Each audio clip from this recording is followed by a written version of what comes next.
Paper 1 paper 2 आपको पता ही है दोनों एग्जाम होते हैं कितने नंबर के, 150 नंबर के। पेपर 1 में 5 सब्जेक्ट, पेपर 2 में 4 सब्जेक्ट आते हैं। 150 मार्क्स टोटल है, चाहे पेपर 1 हो पेपर 2 हो। मजे की बात यह है अगर आप दोनों एग्जाम की भी तैयारी करते हैं तो 3 सब्जेक्ट कॉमन है, यानी 90 नंबर तो आपके कॉमन ही है।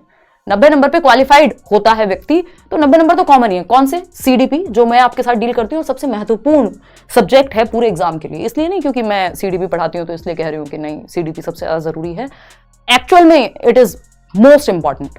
अगर आप देखें 150 नंबर में 90 नंबर की पेडागोजी ही आ रही है, क्योंकि ये जो ईवीएस है इसमें भी 15 नंबर की पेडागोजी है, ये जो मैथ्स है इसमें भी 15 नंबर की पेडागोजी है, लैंग्वेज में भी 15 नंबर की पेडागोजी है। ऐसा कोई सब्जेक्ट ही नहीं है जिसमें पेडागोजी ना आती हो। अगर हम एसएसटी की बात कर लें, यहाँ पे एसएसटी या साइंस एंड मैथ्स की बात कर लें, तो यहाँ पे भी 40 नंबर का कंटेंट है जो एनसीईआरटी से आएगा और 20 नंबर की पेडागोजी ही आएगी। तो टोटल अगर हम निकालेंगे यहाँ पे कि 30 नंबर का बाल विकास, child development in pedagogy, 15 number का ईवीएस, फिर 15 का मैथ्स, मतलब मैथ्स पेडागोजी, ईवीएस पेडागोजी, कितने हो गए 30। फिर लैंग्वेज में 15 और 15 30, 30 60 और 30 90 नंबर की पेडागोजी है अलग अलग सब्जेक्ट की मिला करके।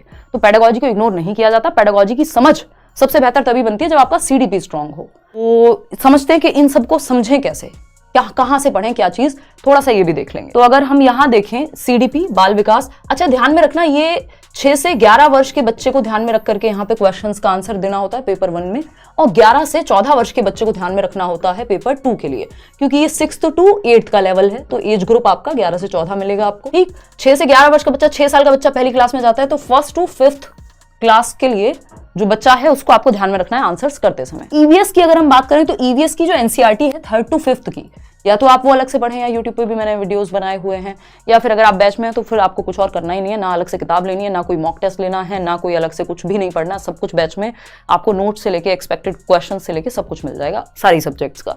तो ईवीएस में 15 नंबर की पेडागोजी और 15 नंबर का कंटेंट जो एनसीईआरटी से आता है जनरली। अगर मैथ्स की बात करूं, 15 नंबर की मैथ्स पेडागोजी और 15 नंबर का नॉर्मल मैथ्स, जो आप सिर्फ प्रीवियस ईयर से करके भी काम आपका चल जाएगा। लैंग्वेज 1 में भी 15 नंबर के 2 पैसेज आएंगे, यानी 8 और 7 नंबर का, और 15 नंबर की पेडागोजी। सेम यहाँ पे भी, ये मत सोचना कि पेपर 2 का नहीं बता रही हूँ, सेम बात है। ये 3 सब्जेक्ट एकदम कॉमन है, सीडीपी, लैंग्वेज 1, लैंग्वेज 2 एकदम कॉमन है। आपके पास साइंस एंड मैथ्स है तो आप एनसीईआरटी पढ़ लीजिए 6th to 8th की साइंस एंड मैथ्स की। अगर एसएसटी लिया है आपने, जिसमें से 20 नंबर की पेडागोजी आएगी 60 में से, और 40 नंबर का कंटेंट आएगा, तो आप एसएसटी की जो एनसीईआरटी है, हिस्ट्री, पॉलिटी, ज्योग्राफी, वो पढ़ सकते हैं, या फिर किसी यूट्यूब पे किसी व्यक्ति को ढूंढ लीजिए। लेकिन भटकिएगा मत, क्योंकि यूट्यूब पे बस एक समस्या होती है कि हम एक जगह से शुरू करते हैं और फिर हम सारे चैनल्स की लाइव क्लासेस पे भटकते रहते हैं। तो अगर आप मल्टीपल टाइम्स एक जगह से नहीं पढ़ेंगे, उसकी बजाय आप मल्टीपल जगह भटकते रहेंगे, तो पढ़ाई बहुत ज्यादा काम आती नहीं है। क्योंकि पहले आप एक बेस बना लीजिए, एक टीचर, एक किताब और 10 बार रिवीजन। प्रीवियस ईयर एक ले लेना है, अगर किताब के नाम पे आपको कुछ चाहिए तो एक प्रीवियस ईयर किसी भी ब्रांड का आप ले लो, अगर बैच में हो तो वहां तो आपको मिल ही जाएंगे।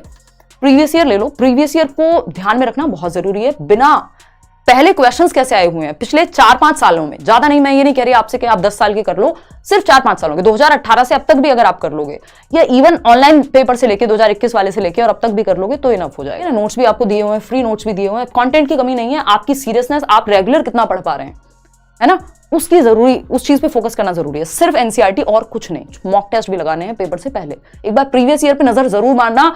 जो प्रीवियस ईयर और सिलेबस नहीं देखता उसका पेपर क्लियर होना बहुत ही मुश्किल बात है। पीवाईक्यूज की अगर प्रीवियस ईयर क्वेश्चंस की बात करें तो सीटेट की वेबसाइट पे भी आपको मिल जाएंगे, बैच में तो एक साथ मिल ही जाएंगे। इवन अगर मैं अपनी बात करूं तो मैं आपको जो क्लास वाइज नोट्स हैं बाइलिंगुअल वो भी दे करके चलूंगी। क्वेश्चंस अगर हम कर रहे हैं टॉपिक वाइज तो उसके भी लिंक मिल जाएंगे, तो कोई दिक्कत नहीं है आपको।